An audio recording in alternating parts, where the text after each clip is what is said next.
Thanks for staying tuned. I'm Colwyn Abrams with the HGP SPORTSCAST. We begin tonight's sports by telling you Michael Anthony made his grand return to local cycling action in style, capturing the feature event in the 15th annual 7 Seas 11 race meet at the National Park on Saturday.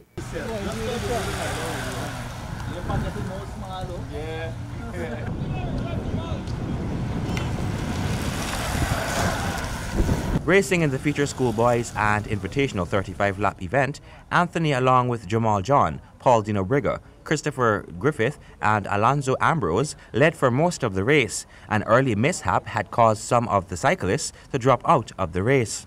His escape led him to end with a time of 1 hour, 20 minutes, 40.27 seconds, while young Diraj Garbaran claimed second. The race for third place was intense as longtime rivals Jamal John and Paul Dino Briga sprinted across the finish line. However, it was John who claimed the third spot, just pipping Dino Briga with a well-executed bike throw. Fifth and sixth place went to Griffith and Alonzo Ambrose.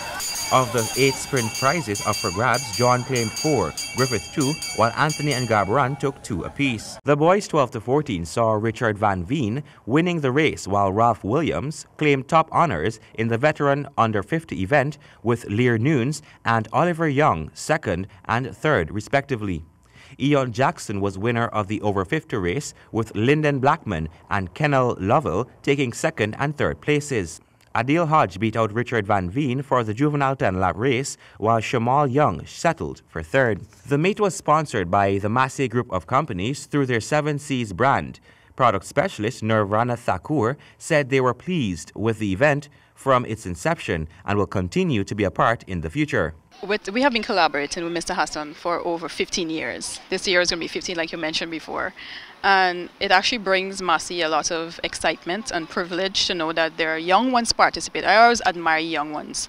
And then they have the adults who are participating they have to look up to. And I think it's quite inspiring. And I always mention every year about sportsmanship.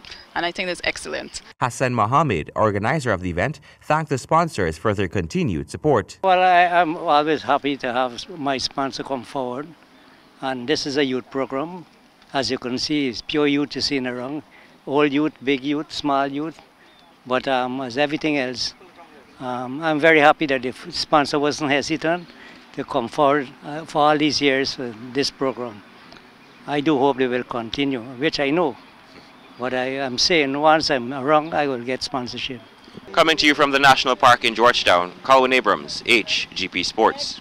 Stanford Howard will now tell you that Ashmead Nets pinned Guyana to a victory over Leeward Islands in the opening round of the 3-day regional under-19 tournament. The Guyanese boys started their round 1 campaign in the 3-day format in fine style, when they bundled out the Leeward Islands for 114 in 48.2 overs in their first innings. Kevin Sinclair had the pick of the litter when he grabbed 4 scalps with a contribution by Kelvin Upmar with 3 scalps of his own from his 12 overs at Arnas Val, St. Vincent. Guyana ended the first day on 58 for 2.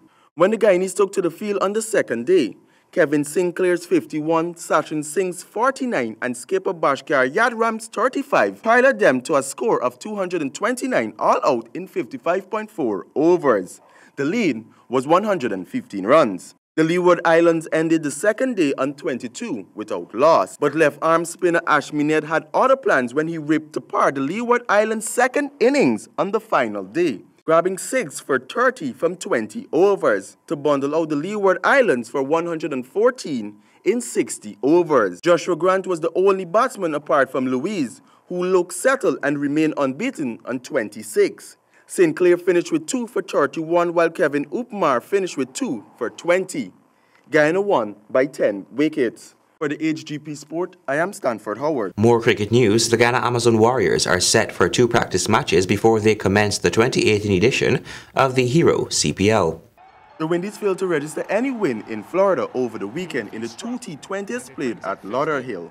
On Saturday, the Bangladeshis performed with distinction with the bat, as Tamim Iqbal and skipper Shakib Al Hassan skyrocketed their side with a 4th wicket partnership of 90 runs to give them a fighting chance of 171 for 5 of their 20 overs. The Windies started their run chase a bit sloppy and at the halfway stage were on 76 for the loss of 4 wickets. Andre Fletcher made a painstaking 43 and Roveman Powell blasted his 43, but the Windies ended the night 12 runs shy of the target. In the final match of the Bangladesh tour of the West Indies, they brought about the momentum from the previous night, scoring 14 more runs than Saturday's night's total. This time around, it was opener wicketkeeper Lytton Doss, 61 from 32, who propelled Bangladesh to 185 of their 20 overs. In the Windies' attempt to seal the win and the T20 series, they were on 61 for 3 at halftime, as their required run rate kept climbing. The Bangladeshi bowlers had held their own as they kept on picking up wickets to put the pressure on the Windies. Andre Russell and Roveman Powell provided little hope that the target could be achieved. But Powell fell for 23 in the 14th over, and Russell kept on powering his way until he fell for 47 from 21 balls on the last ball before rain stepped in. Bangladesh won by 19 runs under the Duckworth-Lewis system. For the HGP Sport, I am Stanford Howard. And to round tonight's sports news off, timid batting by the Windies in the second and third T20s over the weekend resulted in Bangladesh taking the series 2-1. Stanford has the details. The Guyana Amazon Warriors' preparation for the August 8 to September 16 Hero Caribbean Premier League 2018 continues with a practice match at Providence on Tuesday. In keeping with the times of their first 3 home matches in this year's CPL, the game on Tuesday, August 7, will begin at 18 hours.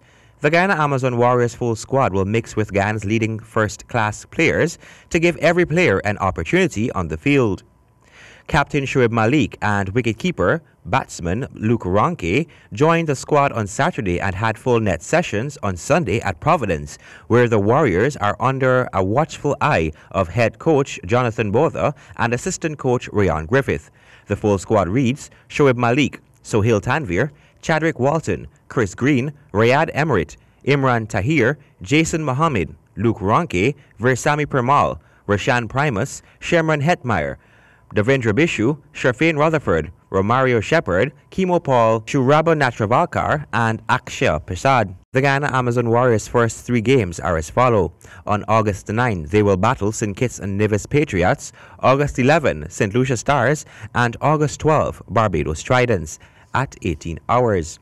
Tickets for the games can be purchased at the local ticketing agent at the corner of Camp and Commoner Streets, Georgetown. Rashid Khan, Amazon Warriors' top bowler, has dropped out of the team. Hello guys, Rashid Khan here. I just wanted to say I'm very sorry not to be participating in the biggest party in sport this year, but I will be watching and cheering for my team, Guyana Amazon Warriors. Go Warriors! Colin Abrams, HGP Sports. Thank you, Stanford, and that is the end of tonight's sports news. Remember, if your dream is big enough, the facts don't matter. Goodbye.